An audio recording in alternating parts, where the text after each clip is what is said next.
da doutrina espírita. Como sempre fazemos, através de uma leitura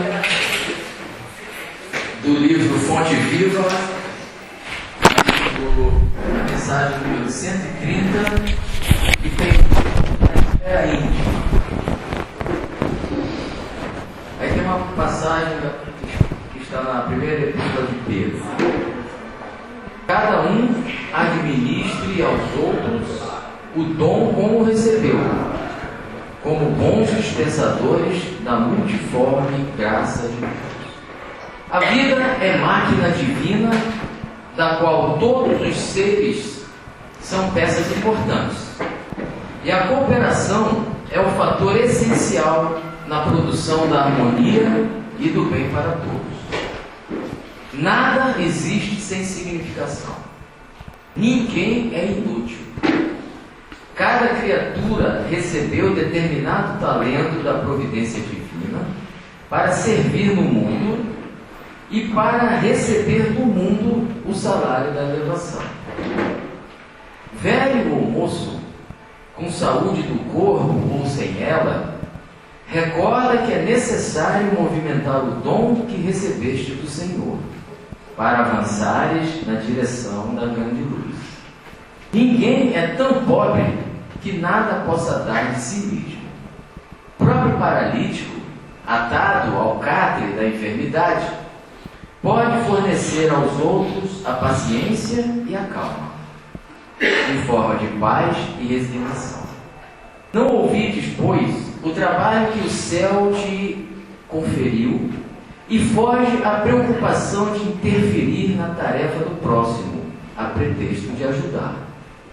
Quem cumpre o dever que lhe é próprio, age naturalmente a benefício do equilíbrio geral. Muitas vezes, acreditando fazer mais corretamente que os outros o serviço que lhes compete, não somos senão agentes de desarmonia e perturbação. Onde estivermos, atendamos com diligência e nobreza a missão que a vida nos oferece. Lembra-te de que as horas são as mesmas para todos e de que o tempo é o nosso silencioso e inflexível julgador. Ontem, hoje e amanhã são 3 fases do caminho único. Todo dia é ocasião de semear e colher. Observemos assim a tarefa que nos cabe e recordemos a palavra do Evangelho. Cada um administra aos outros o dom como recebeu, como bons dispensadores da multiforme graça de Deus, para que a graça de Deus nos enriqueça de novas graças. Então vamos elevar nossos pensamentos a Jesus. Mestre querido, bondoso amigo, é com muita satisfação, com muita alegria que mais uma vez estamos aqui, na expectativa de recebermos novas informações ou outras informações que se somarão àquelas que vimos recebendo ao longo dos anos nesta casa, que abre suas portas para nos receber com tanto carinho. Que a Ondina, Senhor, possa ser muito bem orientada, e de que suas palavras possam calar fundamente em cada um de nós, ajudando nesse nosso esforço contínuo para nos tornarmos pessoas melhores. Muito obrigado, amigos Cristófilos, muito obrigado, querido Antônio de Oliveira, e a você, querido Mestre Jesus, a nossa eterna gratidão por tudo que você fez, faz e sempre fará pelo nosso dia.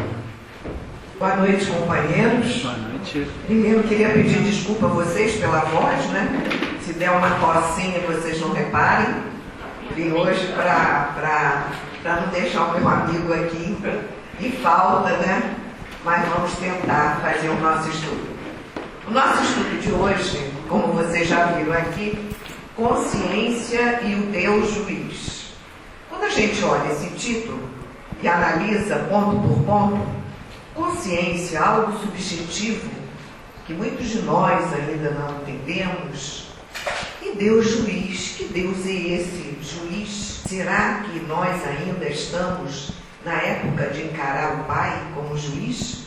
A gravura assim nos diz, né? É aquele Deus todo em pecado, de martelo na mão, soltando raios, né? Mas, para contrabalançar o título, a gente coloca Leon Denis, em que ele nos diz que o mais belo livro está em nós mesmos. O grande poeta Leon Denis. O infinito revela-se nele, nesse livro. Feliz daquele que nele pode ler. É exatamente o tópico em que Leon Denis fala da consciência. Ele compara a consciência a um livro que todos nós podemos ler, basta que queiramos, né? E o Deus juiz era aquele Deus que era encarado em tempos remotos, era aquele Deus vingativo, aquele Deus que punia, aquele Deus que cobrava, aquele Deus que mandava os fenômenos da natureza como castigo para todas aquelas criaturas, né? E nós vimos ainda isso com Moisés, que quando Moisés recebe as tábuas da lei, lá no Monte Sinai, quando ele desce, estavam adorando o bezerro de ouro, né? Como se aquilo fosse o Deus deles. Vimos isso na Grécia, vimos isso em Roma, nos diferentes deuses, e necessitou que viesse o nosso querido mestre Jesus para nos dizer que o Deus não era um Deus vingativo, não era o Deus de olho por olho, dente por dente, mas o Deus do amor. Tanto que ele diz para nós: eu e o Pai somos um. Então ele, com aquele amor que ele jorrava dele, não poderia ser estar junto com o Pai e estar num processo de vingança. E ele ainda dizia para nós: vós sois deuses. Então, se nós somos deuses, se temos Deus em nós, que Deus juiz é esse? Exatamente se a gente invertesse as palavras, talvez compreendêssemos melhor. A consciência é o nosso juiz. Porque dela é que nós vamos tirar tudo o que precisamos para nos melhorar nesse processo evolutivo em que estamos caminhando. E essas palavras de Leon Denis, ela nos mostra exatamente isso, né? Se nós quisermos, nós podemos ler nesse livro tudo aquilo que esse livro trouxe, nos traz agora e nos trará no futuro. E Kardec pergunta aos espíritos, né, se o homem entende a natureza íntima de Deus.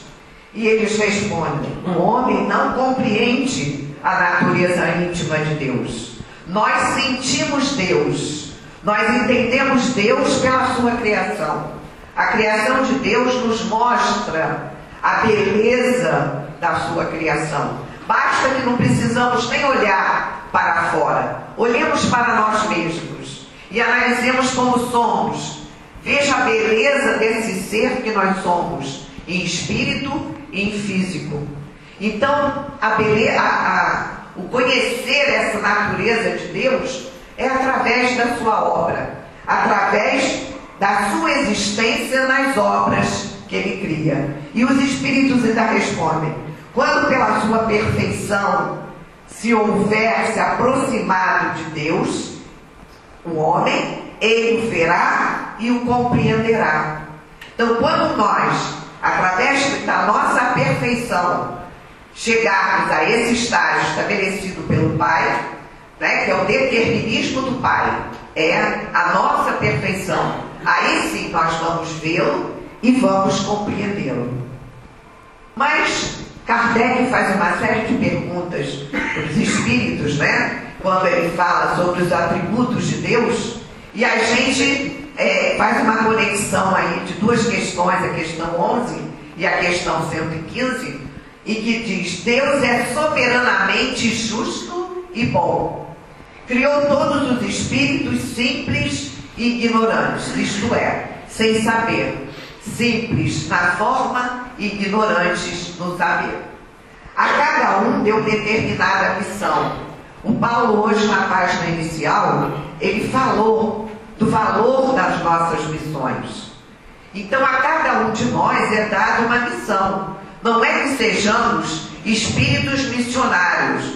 Não, aquele que vem com a missão de ser pai, de ser mãe, de estabelecer uma pesquisa, de chegar a uma descoberta, de caminhar, fazer um caminho que possa promover a evolução do outro. Tudo isso são missões que nos são dadas por Deus, com o fim de esclarecê-los e o de os fazer chegar progressivamente à perfeição. Então, nós vamos todos chegar à perfeição relativa, porque a perfeição absoluta só o Pai tem. Então, o que a gente conclui daí? Deus colocou em nós algo que nos possibilita, ao desenvolver esse algo, nós chegarmos à perfeição. Tudo está em nós, em germe. Tudo nós temos em nós, em germes. Já que falamos que Jesus nos disse que vós sois deuses. Então nós temos Deus dentro de nós. E vamos precisar desenvolver essa centelha para que possamos chegar a essa perfeição estabelecida pelo Pai. Pelo conhecimento da verdade para aproximá-los de si. Então nós precisamos adquirir o conhecimento das verdades para poder nos aproximar de Deus.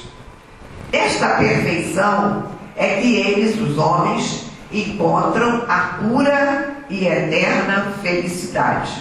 Então nós que já estamos no mundo de provas e expiações, a nossa felicidade, porque nós ainda não somos perfeitos, a nossa felicidade são momentos de felicidade. Nós não temos uma felicidade total. Nós vamos ter essa felicidade total quando chegarmos à perfeição que foi estabelecida pelo Pai. E essa perfeição nós vamos galgando. A proporção que nós vamos evoluindo, a proporção que nós vamos progredindo, nós vamos atingindo níveis evolutivos que vão possibilitar a nossa, daqui a milhões de anos, bilhões de anos, essa perfeição estabelecida pelo Pai. Onde concluímos que todos nós somos perfectíveis. Todos nós, queiramos ou não, vamos chegar um dia a essa perfeição. Passando pelas provas que Deus lhes impõe, é que adquire aquele conhecimento da verdade. Conhecimento de quê? Das verdades que os Espíritos colocam aqui. Então, a proporção que nós vamos adquirindo o conhecimento dessas verdades, nós vamos evoluindo e vamos caminhando para que um dia cheguemos até essa perfeição. E Kardec também pergunta se Deus, então, está conosco permanentemente, se Ele se ocupa com todos os seres que Ele criou. Será que Ele se preocupa com Paulo, individualmente, com Luiz, comigo? Vamos ver os seres que Ele se preocupa. Vamos ver como. Está lá, ó, o menino, então, o gato, o cachorrinho e o minúsculo animalzinho. Será que Ele se preocupa assim individualmente? Vamos ver como é a preocupar, como Deus se ocupa desses seres. Deus tem suas leis a regerem todas as ações. Ele estabeleceu suas leis que vão o quê? Vão estabelecer o caminho, vão estabelecer os limites de todos os seres do universo. E ainda, Kardec pergunta para os espíritos se essas leis são as mesmas em todos os mundos.